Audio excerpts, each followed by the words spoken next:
Assalamualaikum warahmatullahi wabarakatuh. Halo semuanya, nama saya Mas Hudi dari kelas 1E. Di sini saya akan menjelaskan makalah yang kemarin saya buat tentang kebebasan berpendapat di negara demokrasi.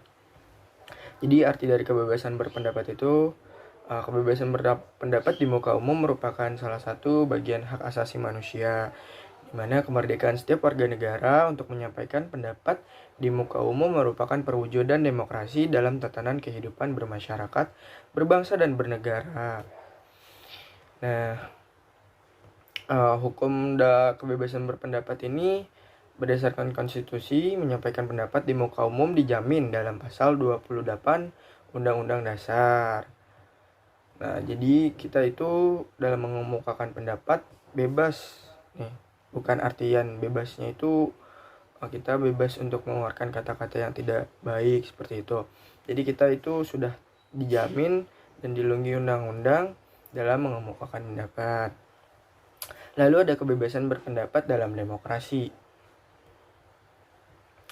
Kebebasan berpendapat dalam demokrasi termasuk menyampaikan kritik di muka umum terhadap pemerintah ialah pilar penting dari demokrasi.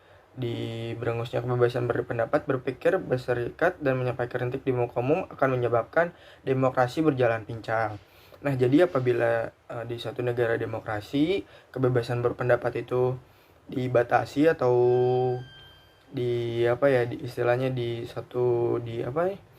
ditekan atau tidak boleh masyarakat mengemukakan atau kritiknya terhadap pemerintah, bisa jadi demokrasi yang dijalankan satu negara itu pincang gitu. Lalu ada ketentuan kebebasan berpendapat menurut undang-undang. Jadi sebagai satu negara demokrasi, Indonesia tadi sudah disebutkan bahwa memang menjamin dan akan kebebasan mengemukakan pendapat. Tapi di sini kita dibatasi, artinya dalam mengemukakan pendapat kita tidak boleh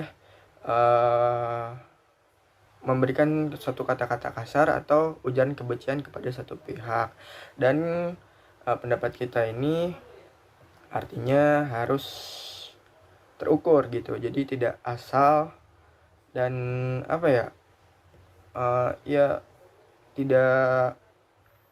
tidak menjatuhkan satu sama lain gitu dalam mengemukakan pendapat. Ada aturannya juga. Lalu ada tantangan berpendapat. Nah, di negara demokrasi, apalagi Indonesia, dan pada saat ini Indonesia ya sudah dalam pengaruh globalisasi dan di era digital, tantangannya mungkin dengan banyaknya berita atau informasi-informasi yang mudah diakses, banyak berita hoax di dunia digital gitu, yang menjadi tantangan di masyarakat untuk mencari sumber faktual nih. Nah, jadi tantangannya itu bagaimana sih agar masyarakat ini tidak termakan isu atau hoax dan ujaran kebencian yang beredar. Itu sih tantangannya. Jadi permasalahannya itu dalam mengemukakan pendapat. Lalu ada etika dalam kita mengemukakan pendapat. Yang pertama itu sampaikan dengan kata-kata yang sopan. Lalu berani dengan gagasan atau jawaban yang sudah kita ajukan gitu. Lalu bisa menerima hasil keputusannya bersama gitu dalam mengemukakan pendapat. Jadi kita sudah mengemukakan pendapat, kita berunding, jangan hanya suara kita saja yang mau didengar. Kita juga harus mau mendengar suara-suara atau pendapat dari pihak-pihak lain atau orang lain. Nah, begitu.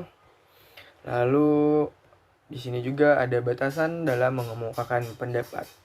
Memang semua rakyat Indonesia ini berwenang atau memiliki hak untuk menyampaikan pendapat sebagaimana telah diatur dalam konstitusi kita pada pasal 28E ayat 3. Namun hal ini sering disalahpahami dan memaknai aturan tersebut. Tetap karena masih banyaknya yang memaknai kebebasan tersebut itu merupakan kebebasan tanpa batas. Artinya tidak ada batasan-batasan.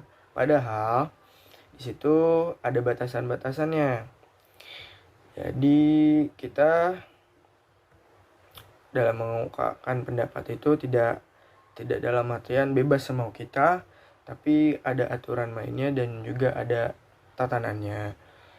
Begitu. Jadi kesimpulannya itu salah satu hak dasar yang dimiliki manusia itu memang sebagai warga negara itu ya bebas gitu mengkritik atau menyalurkan pendapatnya di muka umum, dan juga itu hak berdemokrasi dan kebebasan atas penyelenggaraan, pemenuhan, dan penggunaan hak demokrasinya itu sendiri. Jadi hak tersebut merupakan bagian yang penting dalam perjalanan kebangsaan, mengingat bahwa upaya demokrasi yang berujung pada kebebasan demokrasi tersebut dari waktu ke waktu yang kian mengalami perkembangan.